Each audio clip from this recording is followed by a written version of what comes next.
Bienvenue à tout le monde.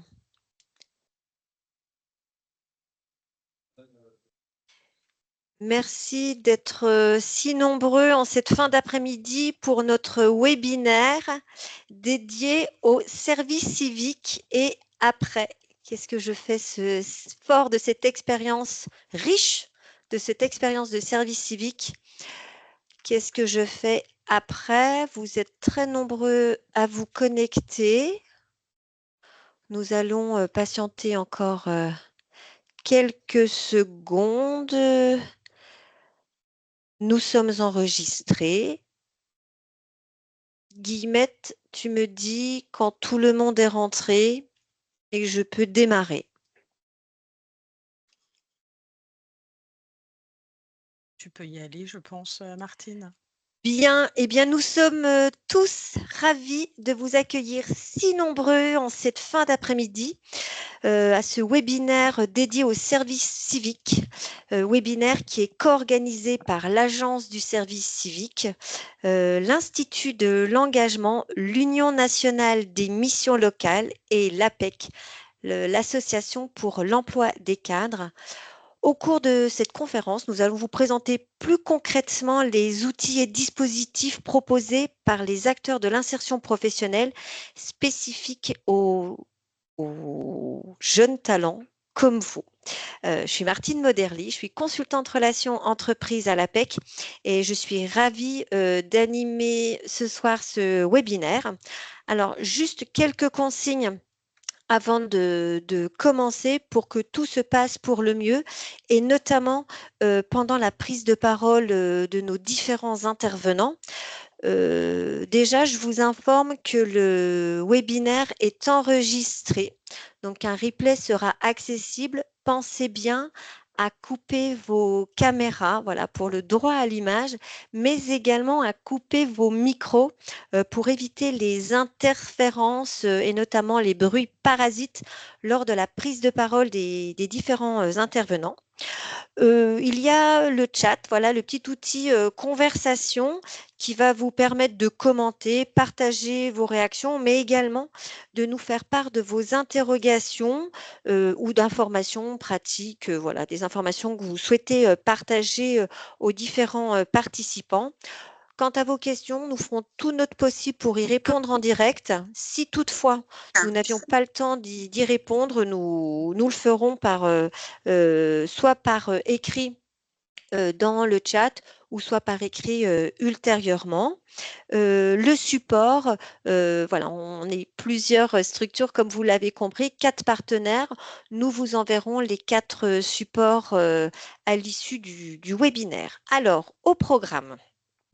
Nous aurons le plaisir d'échanger avec Sylvie Guilbeault de l'Agence du service civique. Je dis Sylvie ou Sophie Guilbeault? Non, mais Sophie Guilbeault, pardon. Vous êtes chef du pôle droit et qualité de service aux bénéficiaires à l'Agence du service civique. Bonjour Sophie. Noé Cazin. Noé, tu es où? Bonjour Noé. Vous êtes ingénieur pédagogique multimédia pour la plateforme Diagoriante.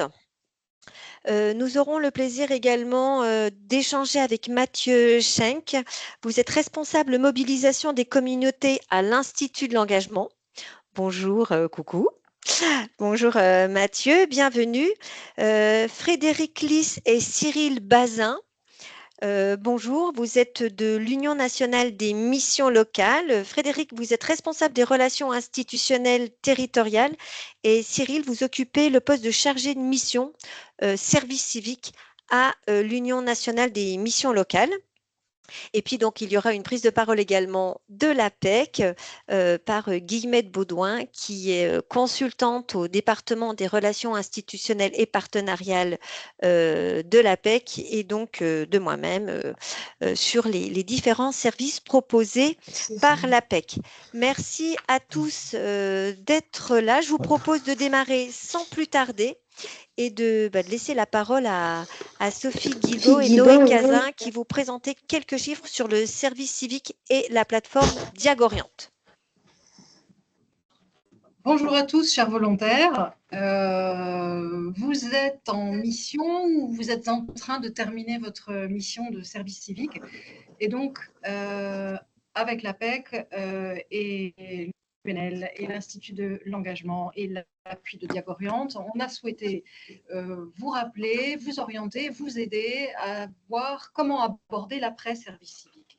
Je fais quoi après le service civique? Alors, petit rappel, le service civique, bien sûr, pour l'agence, ce sont deux priorités. D'abord, votre expérience d'engagement citoyen et faire en sorte qu'elle soit réussie, c'est notre travail au quotidien, et aussi faire en sorte que cette expérience d'engagement citoyen soit valorisable pour la suite de votre parcours, qu'il soit l'insertion professionnelle, la reprise d'études ou le démarrage d'un projet, ou même la poursuite du volontariat. Alors, le service civique, de ce point de vue-là, dans cette orientation, qu'est-ce que j'en fais? Qu'est-ce que j'en fais après? Comment je le valorise? C'est un projet d'avenir qui est accompagné par votre tuteur. On espère que ça a été le cas ou que c'est le cas. Vous pouvez encore insister auprès de votre tuteur. C'est une obligation légale au Code du service national. Tous les jeunes en mission travaillent leur projet d'avenir avec leur tuteur.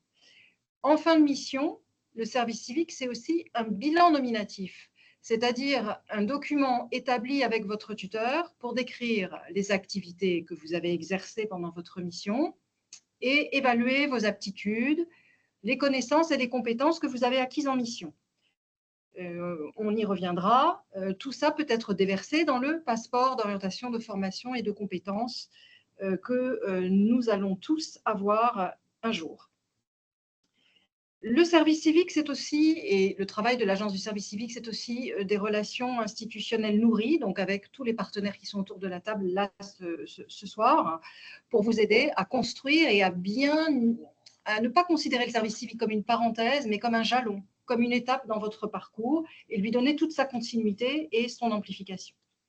Et le premier de ces jalons, dans le parcours d'orientation et d'insertion, c'est évidemment arriver à valoriser les fameuses compétences dont vous avez fait montre, que vous avez développées, que vous avez acquises pendant votre service civique. Et pour ça, on a mis au point avec la plateforme Diagoriante un outil qui vous aide à expliciter ces compétences et à les mobiliser dans toutes vos relations ultérieures. Et là, je passe la parole à Noé qui va vous raconter ça. Bonjour à toutes et à tous. Donc l'idée de Diagoriante, c'est une plateforme gratuite et ouverte à tous qui propose plusieurs outils. Donc comme disait Sophie, ça peut aller de la valorisation de l'expérience de service civique, mais c'est aussi valoriser toutes vos expériences précédentes de bénévolat, professionnel, personnel, sportive, pour en faire un CV. Donc voilà, il y a plein de CV, plein d'outils différents qui peuvent vous aider pour votre après-service civique. Donc je vais un peu les passer en revue. Donc c'est utilisable sur navigateur, sur téléphone, sur tablette. Je vous mettrai le lien dans le chat juste après. Donc on va commencer. Donc l'idée de Diagoriante, c'est d'abord de cartographier toutes vos expériences. Donc qu'est-ce que ça veut dire cartographier? C'est-à-dire prendre en compte les activités et les compétences que vous avez peut-être mises en œuvre ou mobilisées. Je ne sais pas, vous avez fait des cours de danse ou de l'art plastique dans votre vie personnelle. Il y a des choses qui sont porteuses de compétences et que vous pouvez valoriser, notamment sur un CV. Si vous avez fait du bénévolat ou des expériences professionnelles aussi, tout ça peut s'incorporer à un CV. Donc, il y a un premier outil comme ça qui vous permet de cartographier tout ça. Un deuxième outil assez simple, une fois que vous avez cartographié, que vous avez mis en place vos expériences, vous pouvez mettre tout ça, téléverser tout ça dans un CV. Donc, tout est guidé, tout vous amène à remplir un CV assez facilement. Voilà. On a un troisième outil. Là, l'idée, vous êtes peut-être à la fin de votre service civique. L'idée, c'est aussi un outil pour vous aider à valoriser l'expérience de service civique et créer le bilan nominatif. Le service civique est porteuse de nombreuses compétences. Une compétence, c'est par exemple organiser son activité, travailler en équipe, gérer des informations. Et donc tout ça, nous, on va vous aider à le valoriser et à permettre à votre tuteur de créer le bilan nominatif. Donc, vous n'hésitez pas à aller dessus. Le bilan nominatif, pour rappel, vous pouvez le joindre à votre CV lors d'une candidature pour une formation, un emploi, etc. Parce qu'elle est porteuse, elle montre ce que vous avez fait dans votre engagement. Donc, voilà pour la partie plutôt compétences. Ensuite, on a un outil. Par exemple, si vous ne savez pas trop quoi faire pour la suite, après votre service civique, On a deux outils qui vous permettent un peu d'explorer vos centres d'intérêt. Les centres d'intérêt, c'est un peu ce qui nous anime, ce qu'on veut faire par la suite. Donc, à la fin de ce chatbot ou de ce mur de centre d'intérêt, vous aurez des propositions de pistes métiers. À vous de voir si ça vous intéresse ou non de continuer sur ces pistes, mais ça peut vous ouvrir un peu des voies ou des idées, comme je le disais. Vous retrouverez bien entendu un catalogue de métiers avec des fiches métiers descriptives. N'hésitez pas à parcourir tout ça avec des statistiques régionalisées. Et pour des axes d'exploration, on a créé aussi une bibliothèque des métiers d'avenir. Alors, les métiers d'avenir, c'est les métiers qui sont en lien avec 3 transitions. Donc, les transitions numériques, générationnelles et écologiques. Donc, c'est des métiers qui sont en train de monter. Donc, n'hésitez pas à regarder cela aussi.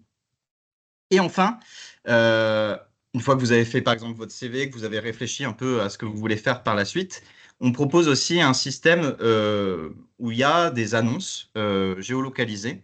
Donc, vous pouvez taper le nom de votre ville et vous trouverez différentes choses, que ce soit des immersions, des alternances, des formations universitaires ou non, des missions d'engagement aussi, si vous voulez continuer dans votre bénévolat, des emplois et enfin des services civiques. Mais là, vous l'avez sûrement terminé.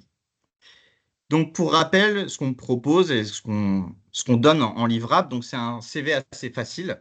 Vous allez pouvoir faire vos CV assez facilement si vous n'en avez pas encore. Réaliser votre bilan nominatif que vous joindrez à votre CV pour une possible candidature. L'exploration de pistes métiers et enfin des opportunités géolocalisées si vous voulez reprendre les études, trouver un emploi, une alternance ou autre. Donc, voilà pour la plateforme. Je vais vous mettre le lien dans le chat. Et je laisse la main à Sophie pour la suite. Voilà.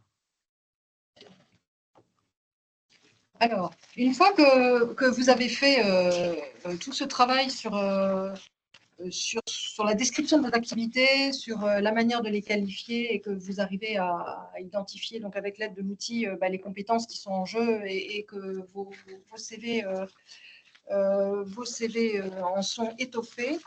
Alors, je voulais répondre quand même là, parce qu'en ligne, certains, il y a une remarque, on n'a pas fait le bilan nominatif. Je n'ai pas fait le bilan nominatif, je n'ai pas pu travailler avec mon tuteur, etc. Bon, là, il faut reprendre le contact avec votre tuteur pour essayer d'obtenir ce document et ce travail qui conclut la mission quand même, qui est le point d'orgue de votre mission et le récapitulatif avec lui de ce que vous avez fait en mission. Et maintenant que vous avez l'adresse de Diagoriante, vous pouvez vous mettre sur Diagoriante et aller lui proposer donc de travailler ce bilan avec lui. Voilà, donc ce qu'on voulait vous dire, c'est que l'expérience de service civique, elle est positive pour la suite de votre parcours. On a trois items qu'on voulait vous montrer. On procède systématiquement à des enquêtes à l'issue du service civique. On interroge, et vous y répondrez, je l'espère, tous les anciens volontaires après 1 mois, à la fin de leur service civique, et puis un échantillon d'entre eux 1 an après. Et ce que nous disent les volontaires, au titre là de l'enquête 1 mois, c'est que à plus de 90%, vous voyez les 4 premières compétences qui sont communiquer à l'oral, accompagner des personnes, agir en équipe, s'organiser dans son activité, ce sont des compétences qui ont été développées, renforcées au cours du service civique et qui sont valorisées, utilisées par vous, enfin par vos compères, anciens volontaires, dans la suite de leur parcours. Ce sont des compétences qu'on appelle transversales, pas des compétences techniques, mais qui font beaucoup pour le savoir-être, le savoir-faire dans l'ensemble des orientations que vous pouvez suivre. Deuxième remarque, ces compétences, est-ce que vous les utilisez souvent pour les compétences que vous avez acquises durant la mission? Vous voyez qu'une très grande majorité, donc 73%, oui, les anciens volontaires considèrent que ce qu'ils ont fait pendant leur service civique et les compétences qu'ils ont mises en œuvre, l'assurance qu'ils ont prise, les initiatives qu'ils ont pu prendre, les compétences relationnelles qu'ils ont pu développer leur servent quotidiennement à l'issue de leur mission. Et troisième avis des anciens volontaires, est-ce que le service civique vous a aidé à faire des choix d'orientation? Là, on a 2 possibilités de réponse qui, dans les 2 cas, sont majoritaires. quand on pose la question aux jeunes qui sont en emploi, en apprentissage ou en recherche d'emploi après le service civique, c'est-à-dire qui sont dans une voie d'insertion professionnelle, à 64%, ils soulignent que oui, leur expérience de service civique les a aidés à déterminer leur choix d'orientation. Et quand on pose cette même question aux étudiants, qui représentent un nombre plus petit de l'échantillon, ils sont également près de 60% à dire la même chose, que leur service civique les a aidés à préciser leur choix d'orientation, l'a confirmé ou leur a permis de l'infléchir dans la perspective d'une reprise ou d'un complément d'études. Voilà, donc soyez confiants, osez parler de votre service civique, racontez ce que vous en avez fait, racontez-le de façon structurée, un peu analytique, et l'outil Diagoriante est là pour ça. Il y a plus que de l'anecdote à raconter de votre service civique, et vous avez dans les mains une jolie pierre pour avancer et à montrer, un joyau. Voilà. Bon courage. Un grand merci, Sophie et Noé, pour cette présentation. Avant de passer la parole à Mathieu Schenk de l'Institut de l'engagement, y a-t-il des questions pour le service civique, pour l'agence du service civique que vous n'auriez pas encore, auquel vous n'auriez pas encore répondu, ce qui me laisserait le temps de charger la présentation de l'Institut de l'engagement avant de, voilà, une petite... Est-il des questions, Guillemette, auxquelles nos partenaires n'ont pas répondu? Toutes les questions ont trouvé réponse. Merci aux intervenants. J'ai vu passer des n'hésitez pas. sigles, des choses comme ça qui n'étaient pas claires pour tout le monde. Tout a été répondu. Oui, c'est bon. Toutes les questions, toutes les interrogations ont été dissipées. Bien. Mathieu, c'est à vous pour l'Institut de l'engagement. Qui êtes-vous? Que faites-vous à l'Institut de l'engagement? Bonjour, plutôt bonsoir à toutes et tous. C'est un plaisir d'être avec vous. Ça fait longtemps que je travaille à l'Institut de l'engagement puisque j'entame ma 11e année. Et si je n'aimais pas travailler dans cette association, autant vous dire que je serais parti depuis longtemps. Et ce qui montre à quel point les choses qu'on fait avec les jeunes sont folles et apportent beaucoup. Donc moi, c'est Mathieu, je suis responsable mobilisation des communautés au sein de cette association. Et nous sommes une association qui accompagne les jeunes après une période d'engagement, exemple le service civique. On vous l'a dit juste avant, mais je pense que tous les jeunes là qui écoutent, vous pouvez prendre conscience que le service civique peut être vécu comme une expérience professionnelle. C'est vraiment une expérience à part entière qui vous apporte des compétences et des connaissances et qui vous permet par moments même de mûrir la réflexion que vous pouvez avoir sur la suite de... Et d'ailleurs, je vais vous poser la question directement dans le chat de ce que vous auriez envie de faire ou de ce que vous voulez faire après le service civique. En gros, c'est quoi votre projet? Puisqu'à l'Institut de l'engagement, on va accompagner des jeunes après cette période d'engagement et on va les accompagner sur tout ce qui va être reprise d'études, recherche d'emploi, création d'activités. Et juste avant de rentrer dans le vif du sujet, je vais simplement vous expliquer un petit peu à quoi on sert et pourquoi on existe. On a été créé donc en 2012 et l'idée, c'est justement de permettre à des jeunes qui vont avoir révélé leur potentiel pendant une période d'engagement, exemple le service civique, et de pouvoir avoir un avenir à la hauteur de ce potentiel. Alors c'est une formule vachement pompeuse. Concrètement, permettre à des jeunes qui ont fait un service civique de pouvoir justement réaliser leur projet, quand bien même ils rencontreraient des freins, et des freins qui peuvent être de tout type, manque de réseau, handicap visible ou invisible, problème d'argent vis-à-vis du paiement d'une formation que vous aimeriez faire. Ça peut être également à un moment un accident d'orientation. Vous savez, la première année de licence qui est faite en langue étrangère appliquée, puis ensuite on se dit c'est pas ce que je voulais faire et donc je fais une première année à nouveau de licence, cette fois en droit, et pourquoi pas tester la psycho, et au final on a fait 3 premières années de licence sans avoir vraiment trouvé ce qu'on voulait faire. Donc nous, l'idée c'est vraiment de soutenir les jeunes et de leur permettre via différents programmes de pouvoir être accompagnés et justement de réaliser leurs projets. Et quoi les 2 programmes? Non, c'est tout de suite, c'est pas maintenant. Ouais, si, c'est tout de suite. On va avoir 2 programmes qui nous permettent justement de répondre aux besoins des jeunes. On va avoir un premier programme qui est le plus récent des deux, qui s'appelle le programme Mentorat. Le mentorat, a priori, vous en avez déjà entendu parler, c'est la possibilité d'échanger avec un mentor, une personne qui va être là pour vous.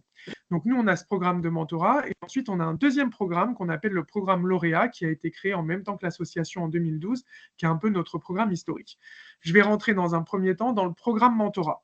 Donc, l'idée est très simple, hein. À partir du moment où vous avez entre 16 et 30 ans, vous avez fait soit un service civique, soit un volontariat, soit un bénévolat qu'on appelle bénévolat de longue durée, eh ben, vous pouvez prétendre à ce programme. L'idée, c'est vous aider à préciser votre projet, peu importe que ce soit un projet de reprise d'études, de recherche d'emploi ou de création d'activité.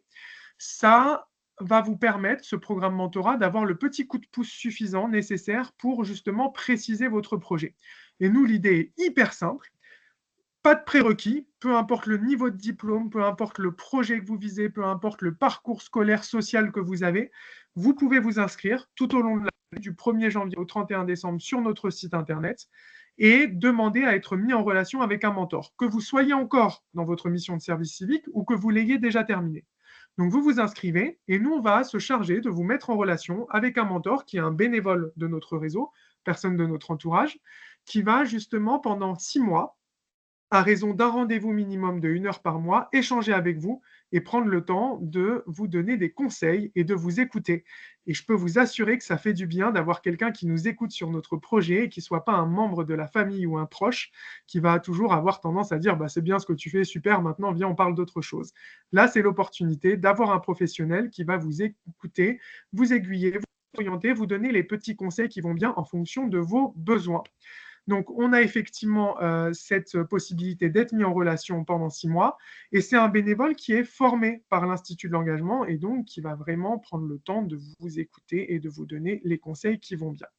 Ce programme mentorat, peu importe encore une fois que ce soit de la reprise d'études, de la recherche d'emploi ou de la création d'activités, bah, ça va vous permettre de pouvoir avancer dans votre projet en même temps que les échanges que vous avez avec votre tuteur. Votre tuteur a effectivement un sujet autour de l'accompagnement au projet d'avenir. Et ben, vous pouvez, en plus des échanges que vous allez avoir avec votre tuteur de mission de service civique, avoir un mentor à l'Institut de l'engagement. Les deux sont tout à fait compatibles. Il ne faut pas hésiter à en parler à votre tuteur de mission qui sera ravi de pouvoir savoir qu'un autre aussi mentor peut vous épauler dans ces démarches qui sont des fois un peu précises et un peu particulière au regard de vos projets.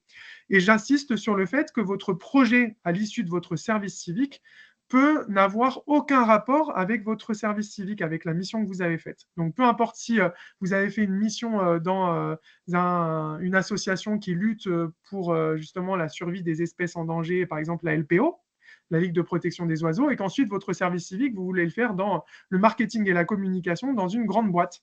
Peu importe vraiment où vous voulez mettre les pieds dans votre projet. Donc ça, c'est le programme mentorat. Et je passe maintenant au programme lauréat, programme historique.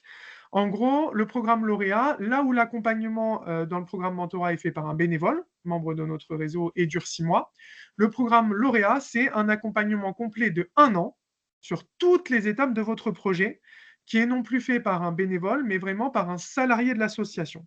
Au sein de l'Institut de l'engagement, on va avoir des salariés qui vont être formés et qui sont faits pour justement vous suivre dans toutes les étapes de votre projet. Encore une fois, que ce soit reprise d'études, recherche d'emploi, création d'activités.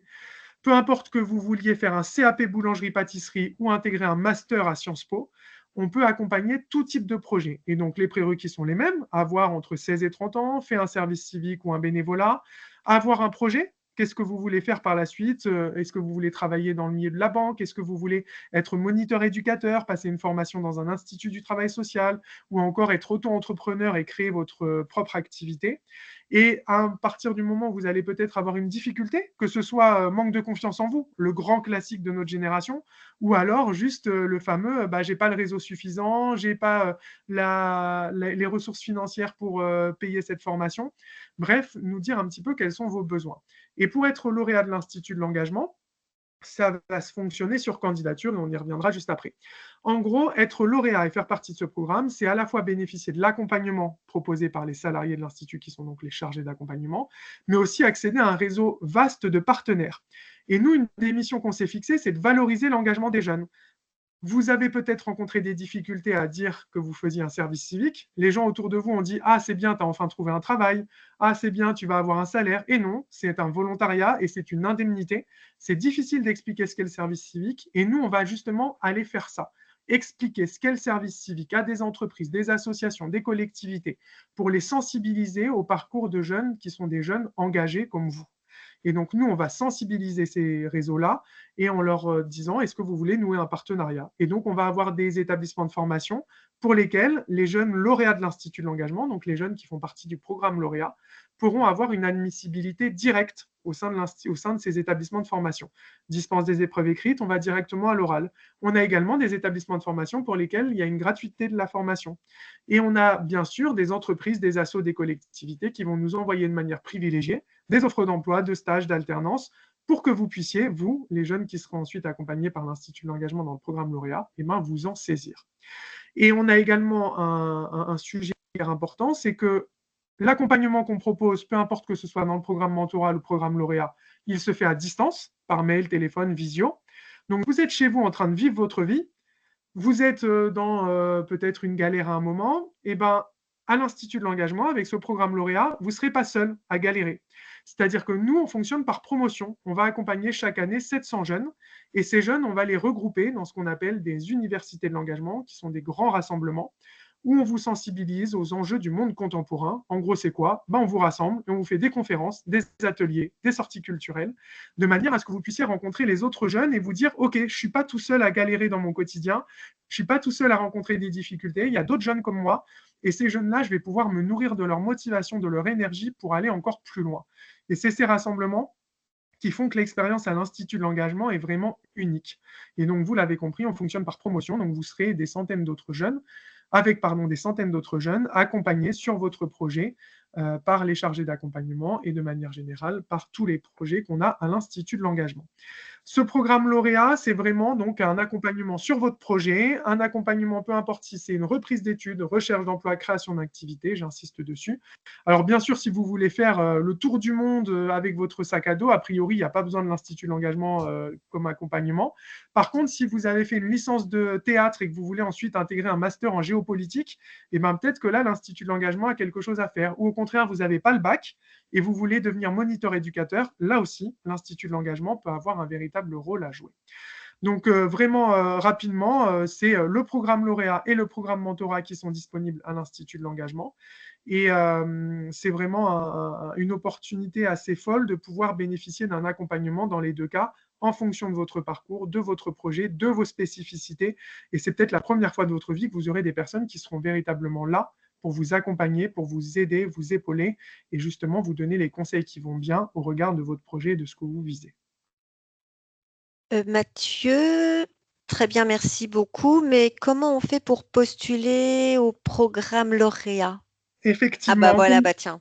Pardon, comme je vous l'ai dit, le programme mentorat est accessible tout au long de l'année. Il n'y a pas de prérequis. Vous pouvez vous inscrire, dire quels sont vos besoins et hop, c'est parti. On vous met en relation avec le mentor. Ouvert du 1er janvier au 31 décembre. Pour la candidature au programme lauréat, il y a, on va dire, 2 grandes étapes. Une première qui est un dossier à remplir en ligne et une autre qui est un oral à passer. Alors, on est aujourd'hui le 9 juillet 2024. Il faut savoir que les candidatures sont ouvertes jusqu'au 30 septembre 2024. Donc, vous avez à peu près un peu plus de 2 mois pour remplir un dossier de candidature. Et l'idée, c'est que ce dossier, c'est un dossier qui est hyper personnel où vous allez pouvoir parler de vous, vraiment parler de votre service civique et de votre projet, ce que vous voulez faire. C'est peut-être la première fois de votre vie que vous allez remplir un dossier de candidature qui va être vraiment focus et orienté sur vous et votre parcours. Donc, ce dossier est à remplir en ligne. Dans ce dossier, il y a une partie qui est à compléter par le tuteur de mission de service civique et une autre partie qui est à compléter par un témoin libre. N'importe qui, papa, maman, cousin, cousine, ami, frère, sœur, une autre personne de votre entourage qui peut justement parler de vous, vous le comprenez bien, en dehors de la mission de service civique. Dès que vous vous inscrivez, vous mettez le mail du tuteur, le mail du témoin libre, et eux reçoivent une invitation à compléter leur partie.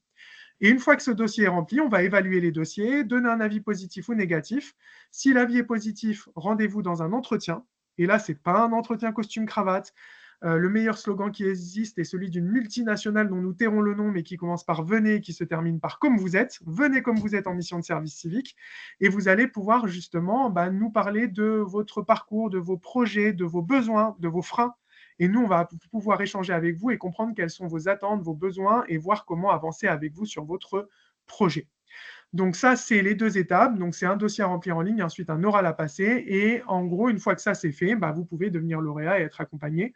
Les 2 périodes sont actuellement là pour la promotion d'automne, avec un début d'accompagnement qui commence à la fin novembre et une deuxième session de candidature au printemps qui, elle, pour un début d'accompagnement qui commence en mars. Et donc, pour le programme lauréat, c'est un accompagnement de 1 an. Et effectivement, merci beaucoup. Tout se passe en ligne sur notre site engagement.fr. Il n'y a pas plus simple. Et j'allais dire, Martine, le meilleur moyen de vous rendre compte de ce qu'on fait et de voir que c'est à votre portée et surtout que c'est quelque chose qui peut vous correspondre, rendez-vous sur les réseaux sociaux de l'Institut de l'engagement. Vous tapez Institut de l'engagement, Facebook, Twitter, Instagram, LinkedIn. On a même TikTok. On n'a pas de chorégraphie dessus, mais des vidéos chouettes. Et vous allez voir que les jeunes qui sont là-bas et qui sont chez nous ont exactement la même tête que vous et que vous pouvez, vous aussi, disposer de cette opportunité d'être accompagné. Est-ce que je peux poser une question sur quelque chose que j'ai vu sur la plateforme ou pas? Bien sûr, Martine. Bien. J'ai vu un brevet premier secours de la planète. Vous pouvez nous expliquer? Effectivement, c'est merveilleux tout de suite. Et je ne vais pas passer trop de temps dessus, mais en gros, on s'est rendu compte que beaucoup de jeunes avaient certaines attentes, voire une éco-anxiété concernant l'état climatique actuel, concernant les enjeux écologiques et climatiques. Et avec le CNRS, donc vraiment notre caution scientifique, on a mis en place ce qu'on appelle un brevet premier secours de la planète. Donc, c'est un programme éducatif assez simple qui vise à sensibiliser notamment les jeunes, mais pas que, puisqu'on le fait aussi avec des entreprises. Donc, sensibiliser et donner au plus grand nombre les connaissances et surtout les bons réflexes pour faire face à la crise environnementale actuelle. Et en gros, ce brevet, il faut savoir une chose qui va, à mon avis, vous intéresser, c'est que toutes et tous les volontaires en service civique peuvent le passer. Et il suffit soit de se rapprocher de nous, soit, j'allais dire, de lire les newsletters et les mails qui sont envoyés par l'agence, puisqu'il a déjà été envoyé un mail où il était question de ce brevet premier secours de la planète. Donc, n'hésitez pas à vous en saisir. Et c'est une belle opportunité de se rendre compte à la fois des enjeux climatiques actuels et de se dire qu'est-ce que je peux faire à mon échelle. Et croyez-moi, il y a plein de petites choses qu'on peut faire et qui sont hyper utiles et qui ne sont pas simplement les choses du quotidien dont on a peut-être déjà entendu parler. Merci beaucoup, Martine, d'avoir posé la question. Bon, non, mais c'est normal. Donc, on vous suit sur les réseaux sociaux. J'ai confondu. Le programme lauréat, c'est ouvert jusqu'au 30 septembre, c'est ça? Ou c'est l'inverse? C'est ça, d'accord. Programme lauréat jusqu'au 30 septembre et programme mentorat ouvert toute l'année. Super, merci beaucoup. Je vais prendre le temps, Martine, de répondre aux questions dans le chat. Voilà, j'allais poser la question à Guillemette s'il y avait des questions, mais allez-y. Pas de souci, donc je vais y répondre dans le chat et comme ça, je laisse la parole aux collègues directement. Ouais, vous êtes parfait, mais j'aurais préféré que vous répondiez à quelques questions, comme ça me permettait de rechercher le slide, le prochain slide. J'en profite, Martine, je vais répondre là un peu dans des chronologiques, mais comme ça, je reviendrai sur les autres. Il y a une question qui est combien de mois après la fin du service civique on peut candidater au programme lauréat? Vous avez généralement jusqu'à 1 an et demi après le début de la mission pour candidater, donc ça vous laisse suffisamment de temps pour candidater une fois, voire 2 fois, sachant que ce n'est pas éliminatoire. Si vous n'êtes pas pris une première fois, vous pouvez demander pourquoi vous n'avez pas été pris, et nous, on vous fait un retour personnalisé. Ce n'est pas un retour automatique par une intelligence artificielle, c'est vraiment un retour automatique qu'on vous fait pour vous donner les petits conseils qui vont bien. Et effectivement, le programme est ouvert à toutes les personnes de l'Union européenne. Et sinon, il faut avoir un titre de séjour qui couvre l'accompagnement qui sera proposé par l'Institut de l'engagement. Donc, c'est les seuls critères vis-à-vis de la nationalité et des titres de séjour. Parfait. Un grand merci, Mathieu, pour cette présentation en mode speed. Mais nous sommes dans le délai, dans le respect du délai. Je vais laisser la parole à Frédéric et à Cyril de l'Union nationale des missions locales. Frédéric, est-ce que vous avez la main? Cyril, c'est bon? Vous pouvez passer les slides? Vous êtes en toute autonomie? Je pense que oui. Je crois que oui. C'est bon? On va très vite le savoir. De toute façon, dès la deuxième slide. Voilà, c'est ça. Alors, je vous laisse vous présenter ce que vous êtes, qui vous représentez et ce que vous faites. C'est à vous. Et j'ai des questions pour vous à la fin. Pas de souci. Je t'en prie, Frédéric, je te laisse Merci. commencer. Merci beaucoup, Cyril. On se partage. On va commencer par se Galant. présenter. Donc, on est venu en force, on est venu à deux, mais on va essayer de tenir le timing quand même. Et je sais que Martine sera très exigeante là-dessus.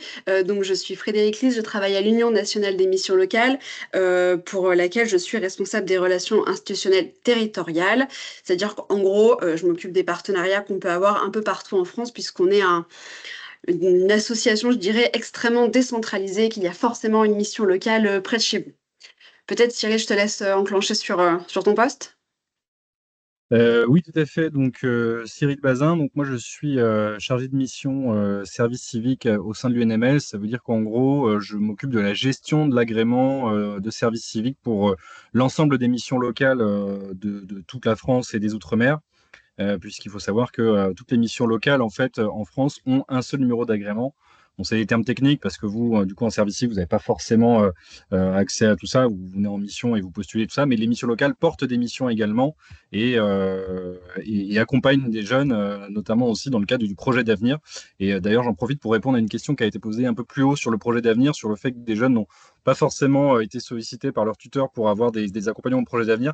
Sachez que si c'est votre cas et que vous êtes encore en mission de service civique, vous pouvez aussi demander à prendre, en tout cas, à prendre rendez-vous avec un conseiller auprès de la mission locale la plus proche pour notamment faire ce bilan-là si vos tuteurs ne peuvent pas le faire parce que manque de temps, parce que manque d'expérience là-dessus et ont besoin un peu d'un support ou en tout cas d'un conseiller référent.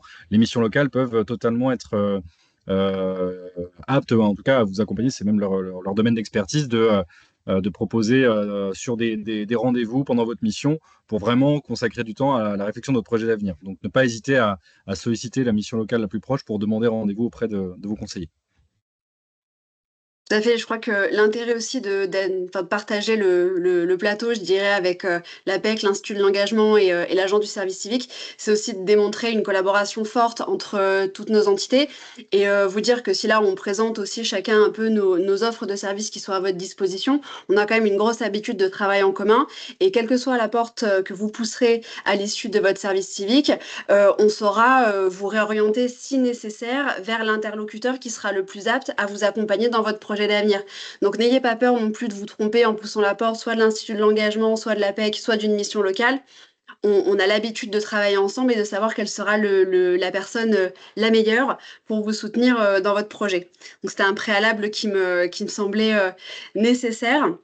Et l'idée principale, c'est qu'il y aura toujours quelqu'un pour vous accompagner, quel que soit le sujet que vous souhaitez aborder. Donc peut-être qu'on peut démarrer, Cyril, sur ce que sont les missions locales et un peu où est-ce qu'on peut nous trouver, parce que je crois que c'est un peu ça notre point fort. Donc déjà, vous le voyez, on accompagne plus d'1 million de jeunes par an sur tout le territoire métropolitain et ultramarin également. Vous pouvez nous trouver en présentiel, on est vraiment un service de proximité, mais vous pouvez également nous trouver en ligne ou sur les réseaux. À chaque fois que vous chercherez une mission locale, vous finirez par la trouver, quoi qu'il arrive. Certains ont peut-être déjà croisé la mission locale dans leur vie, avant leur service civique ou après. C'est un service qui est ouvert de 16 à 25 ans ou jusqu'à ce montant si vous êtes en situation de handicap. Mais quoi qu'il arrive, on vous fermera jamais la porte et vous trouverez toujours un accueil bienveillant dans une mission locale. On en a 440 sur tout le territoire, mais il n'y a pas que des missions locales. Vous avez aussi ce qu'on appelle des points d'accueil, des lieux d'accueil que vous pouvez trouver dans les points info jeunes, que vous pouvez trouver dans les mairies. Voilà, on est 6800 endroits, donc normalement, il ne devrait pas y avoir de soucis pour nous trouver. On vous donnera l'adresse quand même ou chercher la mission locale la plus proche de chez vous. Mais voilà, généralement, si ce n'est pas elle qui vient à vous, vous la trouverez assez facilement. L'intérêt, c'est aussi que vous avez 15 000 professionnels à votre écoute qui, pour la grande majorité, sont des conseillers en insertion professionnelle, puisque la finalité première d'une mission locale, c'est l'insertion sociale et professionnelle, mais ça va être surtout de vous accompagner dans votre recherche d'emploi. Et là également, comme l'Institut de l'engagement, il n'y a absolument aucune condition de diplôme. Donc là, quel que soit votre cursus, vous pouvez tout à fait pousser la porte, quelle que soit votre trajectoire. Je vois une question dans le chat. Vous pouvez tout à fait changer de mission locale au cours de votre parcours. Il n'y a aucun problème là-dessus, que vous changiez de département ou simplement de commune. Là, n'hésitez pas à pousser la porte également. Il n'y a pas de dossier qui est affilié à une mission locale et pas à une autre. On a l'habitude aussi de voir des différentes trajectoires de jeunes qui ont envie de bouger, qui ont envie d'aller voir un peu ailleurs comment ça se passe. Donc ça, c'est quelque chose qui se fait assez facilement de notre côté. Cyril, je te laisse faire des ajouts au cas où si j'oublie des choses. Non, N'hésite pas de pas. souci, c'est très bien. Merci. J'ai changé la Je travaille slide, je sous ne sais la pas si ça validation se de voit, Cyril mais au cas où. ouais. Alors, une mission locale, qu'est-ce que c'est? C'est peut-être un préalable nécessaire.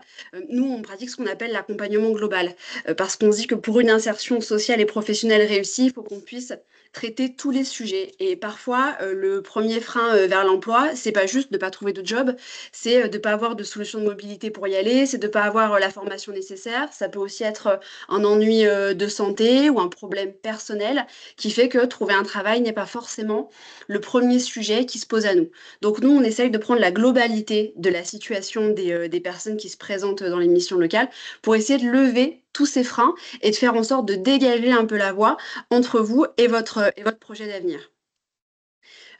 L'important, Ce c'est... qu'il faut... Vas-y. Ouais, pardon, excuse-moi. Non, ce qu'il faut vraiment comprendre là-dedans, c'est que il y a vraiment un conseiller référent par rapport à votre problématique. Par exemple, voilà, vous arrivez dans une mission locale et puis vous avez en fait des problématiques qui sont plutôt liées au logement. Bah, on va plutôt vous orienter vers un conseiller qui va être spécialisé dans ces questions-là au sein de de la mission locale. Donc c'est vraiment ce qui est important pour nous, ou en tout cas pour les conseillers, c'est vraiment de trouver le bon interlocuteur. Et parfois, si c'est pas forcément un conseiller, bah, la mission locale peut vous orienter vers les dispositifs euh, qui gravitent autour de vous sur vos territoires. Par exemple, si on reprend l'exemple de la problématique liée au logement, bah, vous orienter vers une structure, une association qui travaille avec la mission locale, qui est partenaire dans ces actions-là, qui va, elle, après vous aider, donc faire le lien un peu entre ces différents interlocuteurs, quoi. Oui, quand vous entrez dans une mission locale et que vous croisez un conseiller, la première chose qui se passe, c'est une discussion. C'est-à-dire que voilà, vous échangez sur les raisons qui vous ont amené là, votre parcours, et là où vous voulez aller. Et c'est en fonction de cet échange, c'est-à-dire de vos envies, de votre projet, mais aussi de vos besoins, qu'un parcours va se construire. Mais on part de cette discussion préalable qui va pouvoir faire le point sur votre situation, vers l'endroit où vous êtes et celui où vous voulez aller. L'avantage de la mission locale, et s'il y en a autant sur le territoire, c'est pour pouvoir être parfaitement adapté au territoire. C'est-à-dire que vous n'aurez pas forcément les mêmes opportunités dans un département du Nord ou dans un département du Sud.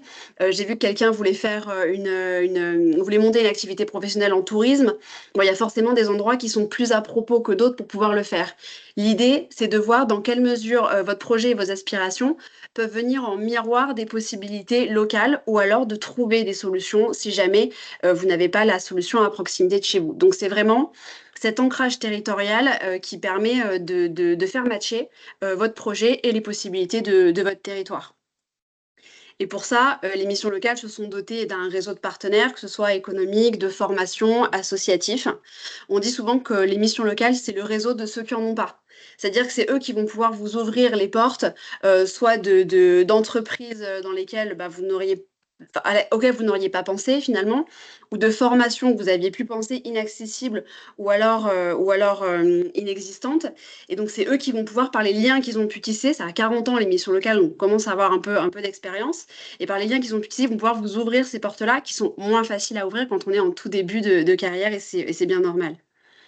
Cyril le disait, vous avez un conseiller qui va être spécialisé dans certaines thématiques, mais vous avez également un conseiller qui vous est dédié et qui va vous suivre individuellement. Donc vous aurez une personne référente que vous pourrez voir soit en tête-à-tête, soit lors d'ateliers collectifs, mais ça reste bien sûr au choix, sur des choses un peu particulières, par exemple de la simulation d'entretien ou de la mise à niveau sur de la production de CV ou tout autre atelier qui peuvent être proposés dans les missions locales. Donc vous avez vraiment ce double accompagnement qui peut être proposé. Je passe à la diapo d'après, Cyril. On est en train d'huiler la chorégraphie entre nous, c'est pour ça. Donc, les missions locales, c'est avant tout la finalité professionnelle qui compte, mais pour arriver jusqu'à un emploi, voilà, encore faut-il avoir passé un certain nombre d'étapes. Donc, comment on vous accompagne vers l'emploi? Déjà par la découverte de métiers et de secteurs d'activité. On n'a pas souvent connaissance de tous les métiers qui existent, et ça, j'ai l'impression que vous commencez à vous en rendre compte en rentrant dans la vie active. L'idée, c'est aussi de pouvoir vous faire tester des métiers pendant une quinzaine de jours. C'est ce qu'on appelle des périodes d'immersion en entreprise. Il y a aussi la possibilité de vous donner à voir l'étendue des offres d'emploi qui existent sur le territoire où vous voulez exercer votre vie professionnelle, qui peut être votre territoire actuel ou un autre. On va vous aider à aller chercher, à vous dire comment chercher aussi les petits éléments qui peut-être peuvent davantage compter pour vous sur une offre d'emploi. C'est pas toujours le salaire comme on peut souvent l'entendre, mais ça peut être une finalité peut-être écologique, sociale, un type de structure, une association, une entreprise. Ce sont ces modalités aussi qu'on peut vous aider à aller chercher. Vous avez bien sûr la construction de CV, de lettres de motivation, d'entretien, qui sont des préalables nécessaires, qui peuvent vous servir soit à vous former, soit à vous améliorer ou vous rassurer dans le cadre d'une recherche intensive d'emploi. Et enfin, on en a parlé, bien sûr, la mise en relation directe avec des employeurs, avec des professionnels qui peuvent vous faire part de leurs expériences pour vous donner à voir ce qui est réellement un métier. Parce que des fois, il peut y avoir une différence entre ce que l'on pense d'un métier et la réalité du quotidien. Et peut-être que vous l'avez vu ça aussi en mission de service civique quand vous avez touché à différents secteurs. Tu continues, hein, je regarde les questions en même temps, hein, Frédéric, pour répondre, mais voilà. Ok, on est une équipe, je te laisse gérer le chat, je gère les diapos. Ouais. Donc, avant d'arriver à un métier, parfois le préalable, ça peut être la formation. Et là encore, on a beaucoup d'idées reçues. C'est un monde qu'on connaît assez peu et qui peut souvent faire peur. Alors que finalement, il y a plein de petits éléments qui peuvent être rapidement déclenchés par un conseiller de mission locale qui va pouvoir s'occuper de la complexité pour vous. Ça peut être des idées d'orientation professionnelle, des idées de formation, pareil, pour ouvrir un petit peu le champ des possibles et pour vous faire tester autre chose. C'est un véritable partenaire qui va vous accompagner dans l'entrée en formation pour lever toutes les contingences un peu administratives, les préalables, qui parfois peuvent quand même être un frein. Et enfin, entrer en formation, des fois, ça peut aussi être un frein également au niveau financier et logistique, parce qu'on se dit qu'une formation, ça se paye, forcément, alors qu'il y a beaucoup de dispositifs qui existent, que ce soit l'État, la région ou d'autres organismes, qui vont venir financer tout ou partie de cette formation et qui vont vous permettre largement d'y accéder. Et ça peut aussi être des modalités logistiques différentes, comme des formations en distanciel, en alternance, qui peuvent aussi correspondre à ce que vous cherchez finalement et qui peuvent venir lever des difficultés et vous donner accès à d'autres métiers ou à d'autres types de formations. Si vous voulez, par exemple, vous orienter, c'est tout à fait possible aussi. On vous parlait au début de cette présentation de ce qu'on appelle chez nous l'accompagnement global, c'est-à-dire prendre en compte la totalité de votre parcours et la totalité des aspects de votre vie pour pouvoir davantage vous accompagner dans la réalisation de votre projet d'avenir. C'est tout ça que peut faire une mission locale. C'est-à-dire bien sûr un coup de pouce financier qui va être spécifique, qui va être ponctuel pour pouvoir, par exemple, je sais pas, vous voulez démarrer un CAP cuisine et il vous faut l'uniforme qui va avec pour rentrer en formation, ça peut être aider à l'acquisition d'un uniforme, par exemple. Ça peut être l'acquisition de tickets de bus ou des financements comme ça ponctuels qui peuvent venir lever des freins assez rapidement. Sur le logement, là aussi, il y a une multiplicité d'aides qui existent. Et puis parfois, on a besoin de pouvoir bouger. On a besoin soit de sortir de chez soi, soit tout simplement de se délocaliser dans une autre commune parce qu'on en a envie ou parce que le boulot qu'on souhaite faire est un peu plus loin. Là aussi, la mission locale vous accompagne et ne vous lâche pas la main là-dessus. C'est notre métier.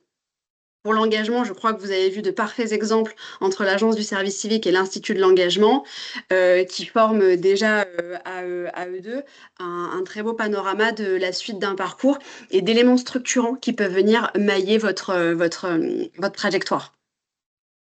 La santé, ensuite, c'est une question qu'on explore de plus en plus au niveau de la jeunesse et c'est tant mieux qu'on en parle beaucoup plus, que ce soit la santé mentale ou la santé physique.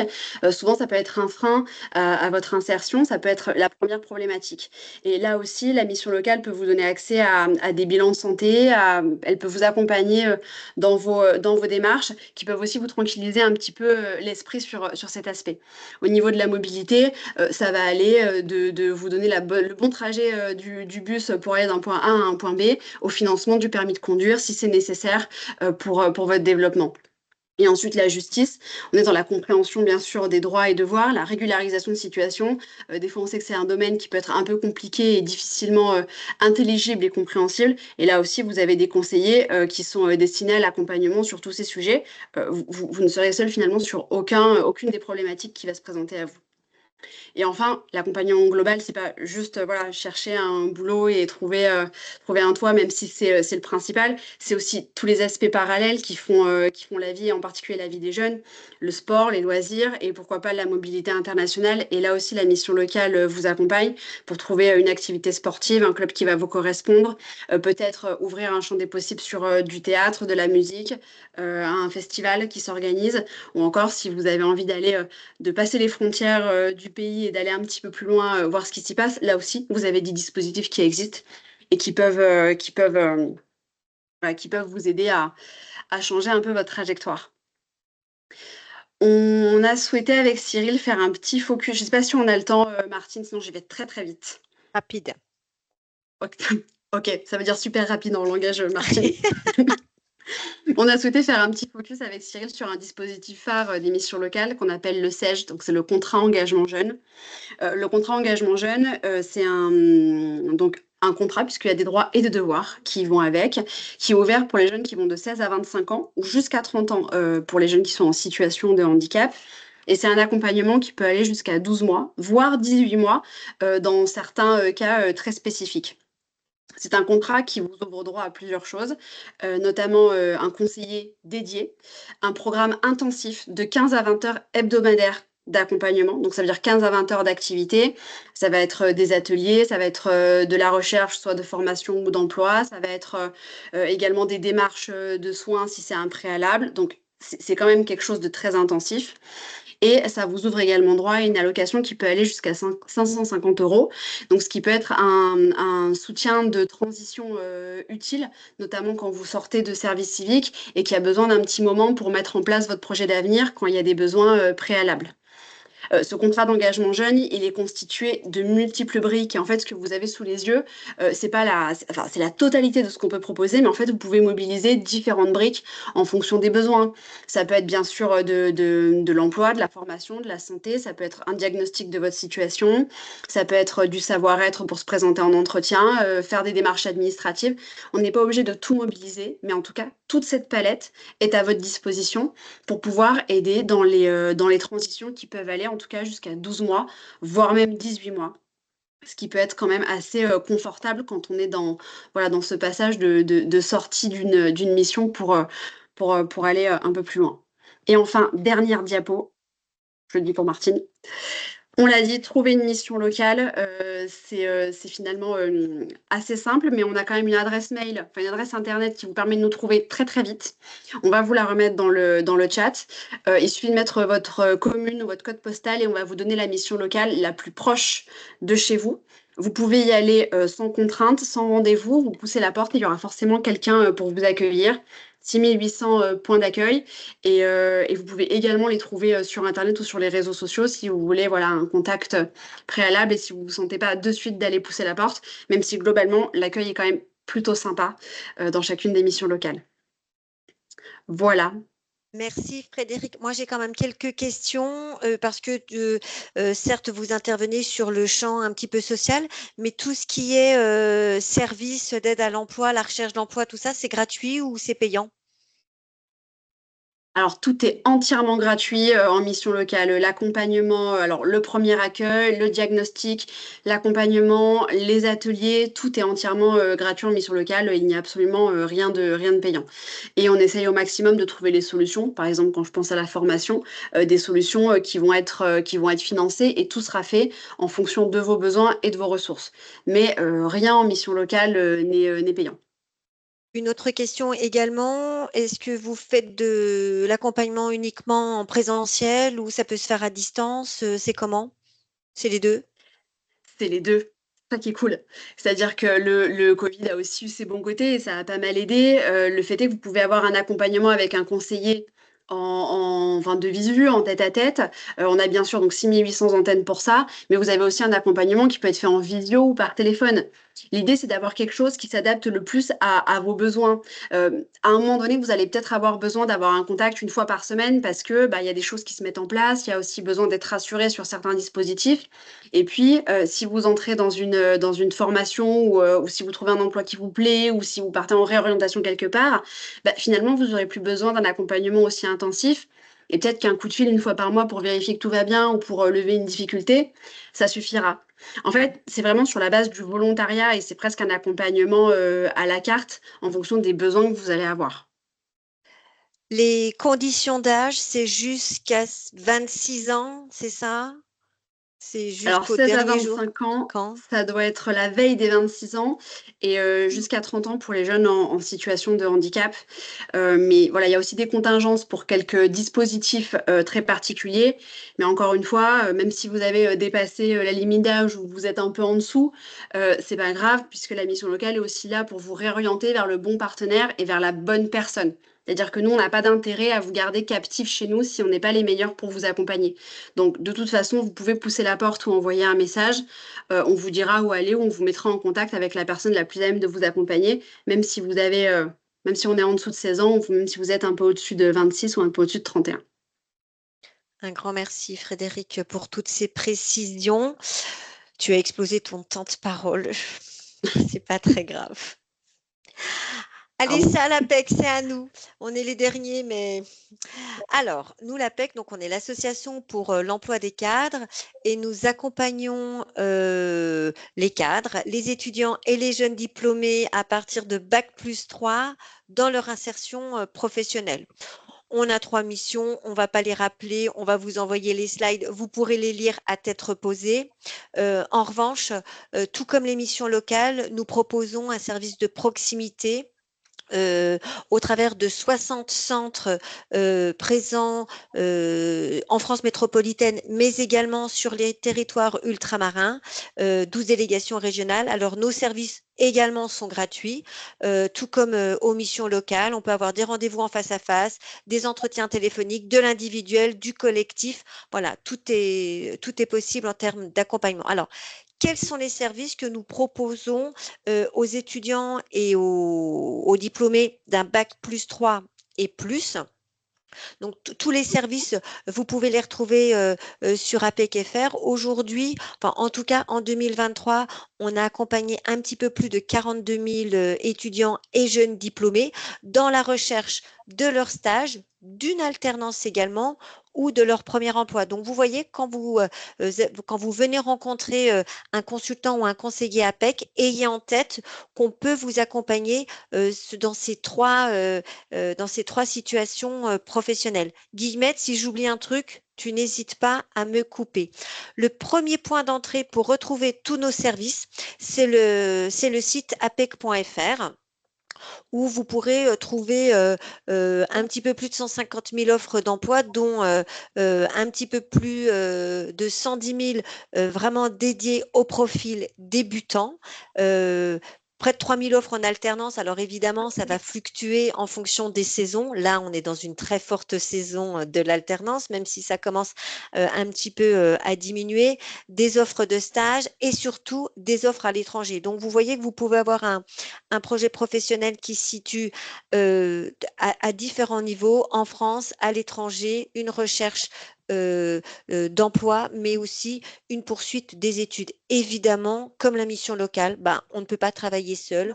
On travaille également avec d'autres partenaires avec qui nous avons un lien de confiance comme on peut avoir avec la mission locale, des sites comme Engagement Jeune, comme Walt, pour trouver des offres d'alternance ou des sites plutôt spécifiques dans chaque secteur d'activité, énergie ou environnement.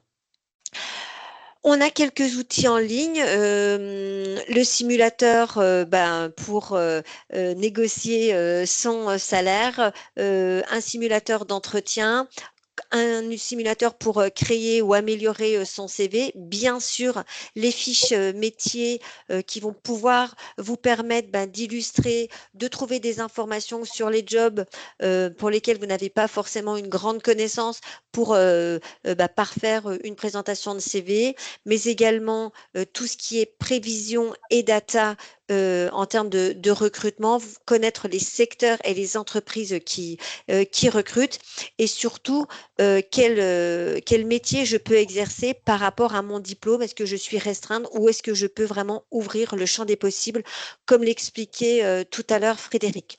Au niveau des services d'accompagnement que nous proposons. Mais effectivement, il y a des services pour booster sa recherche de stage, sa recherche d'alternance ou son premier emploi, qui sont en général des web ateliers à distance, donc sur lesquels vous vous inscrivez directement sur le site APEC. Vous avez des informations sur votre marché. Vous pouvez également découvrir, grâce à l'immersion professionnelle, je ne sais plus si c'est toi Frédéric tout à l'heure qui en parlait. En tout cas, on peut vous mettre en relation avec des entreprises d'un secteur d'activité qui vous intéresse, voilà, ou vous faire entrer dans une entreprise pendant une période qui va vous permettre de la découvrir de l'intérieur et mieux comprendre son fonctionnement ou un métier que vous auriez visé. Plus particulièrement, on va vous permettre de retravailler votre CV, votre lettre de motivation, vous booster pour vos entretiens de recrutement, pour améliorer vos techniques de recherche d'emploi via l'utilisation des réseaux sociaux, mais aussi du réseau, je dirais, plus classique, de vos vraies connaissances et des connaissances concrètes et réelles. Négocier votre première rémunération. Souvent, quand on entre sur le marché du travail, on n'arrive pas forcément à bien se valoriser ni à savoir combien on vaut sur le marché. Donc, on a des ateliers qui sont vraiment dédiés à cette thématique.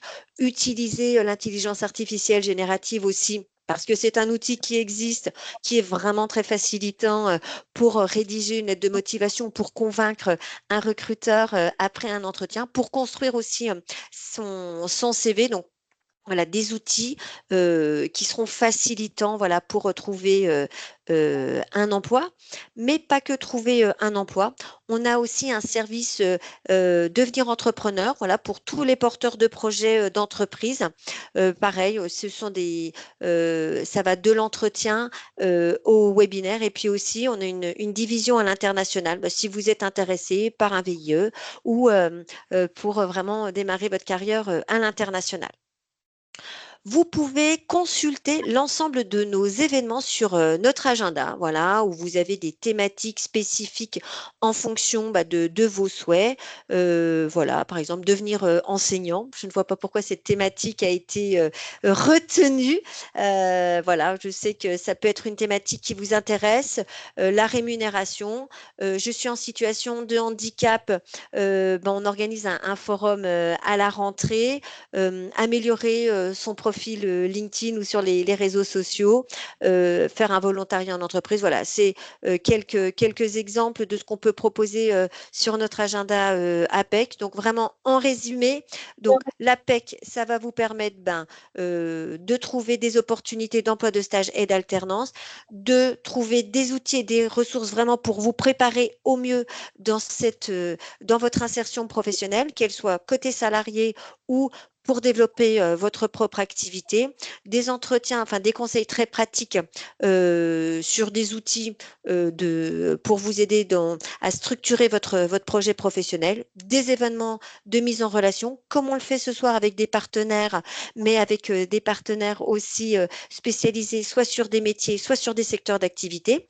Ça peut vous permettre aussi d'être visible grâce à la CVTech, d'être visible auprès des recruteurs potentiels qui recherchent votre type de profil, des informations sur le marché. Nous sommes observatoire de l'emploi cadre. Nous avons plein de données sectorielles, de prospectives emploi et métiers, mais aussi, voilà, comme le disait Frédéric tout à l'heure, nous avons un très fort maillage territorial, donc n'hésitez pas à pousser la porte d'un centre APEC, vous serez toujours le bienvenu. Et si malheureusement, voilà, vous n'étiez pas dans notre cible de jeunes, on vous réorientera sans aucun problème vers un partenaire voilà, qui saura mieux s'occuper de vous que nous. Mais en tout cas, on ne ferme jamais la porte à qui que ce soit. Nous sommes évidemment présents sur tous les réseaux sociaux, X, Facebook, Insta, TikTok, YouTube et Twitter pour retrouver toute notre actualité. Je sais que vous êtes certainement meilleur utilisateur que moi, mais voilà, en tout cas, nous sommes très, très présents sur les réseaux. Merci beaucoup. Pour cette Martine, peut-être oui, j'oubliais on quelque pourrait chose. préciser que plutôt que Oui. de pousser la porte d'un centre APEC, nous allons vous Oui. conseiller de prendre rendez-vous Rendez-vous en ligne. Mais Peut-être la aussi, différence avec les oui, missions avec les locales. réseaux sociaux. Oui, tout à fait. Parce que déjà, il faut nous trouver. Souvent, on est assez cachés. Voilà. Mais en tout cas, oui, prenez rendez-vous en ligne sur le site apec.fr. Ça prend quelques secondes pour créer un compte APEC. C'est très facile. Un grand merci à tous pour votre participation. Merci à nos partenaires. Merci à Sophie Guilbault de l'Agence du service civique. Merci Noé de Diagoriante. Merci Frédéric et Cyril des missions locales. Merci Mathieu de l'Institut de l'engagement. Je crois que j'ai oublié personne. Comme je vous l'indiquais en préambule, un support vous sera adressé, voilà, avec l'ensemble des éléments présentés aujourd'hui. Sophie, je vous laisse le mot de la fin. Juste avant de vous donner la parole, Sophie, Guillemette va vous envoyer un petit questionnaire de satisfaction pour nous partager, voilà, vos impressions, ce que vous avez apprécié ou pas de ce webinaire. Nous, ça va nous permettre de nous améliorer. Sophie, je vous laisse le mot de la fin. Voilà, alors le mot de la fin, nous sommes partis de votre expérience de service civique et c'est nous qui vous en remercions. C'est une belle expérience d'engagement, vous avez fait quelque chose d'utile pour l'intérêt général, c'est le contrat de service civique. Et donc, voilà, pour vous remercier, tous les acteurs sont là pour vous accompagner pour la suite et vous aider à pouvoir valoriser cette expérience, apprendre à en parler, intéresser vos interlocuteurs, à vous vendre. Vous avez une expérience que bien des jeunes n'ont pas. Vous êtes les meilleurs. Confiance. Ouais, merci Sophie pour cette belle dernière prise de parole. Merci à vous tous de nous avoir fait confiance. Nous, on a été ravis de partager ce moment avec vous. Comme vous le voyez, on travaille tous ensemble. Moi, j'étais ravie de pouvoir réunir tous ces partenaires ce soir pour vous. Voilà, parce que c'était vraiment notre volonté avec l'Agence du service civique. On ne peut pas réussir à travailler seul dans notre coin. Il faut vraiment qu'on vous accompagne tous. Voilà. Donc, merci à vous d'avoir été présents. Merci beaucoup. Bonne soirée. À très bientôt. À bientôt. Merci beaucoup. Au revoir. Bonne soirée. Très belle été à toutes et tous.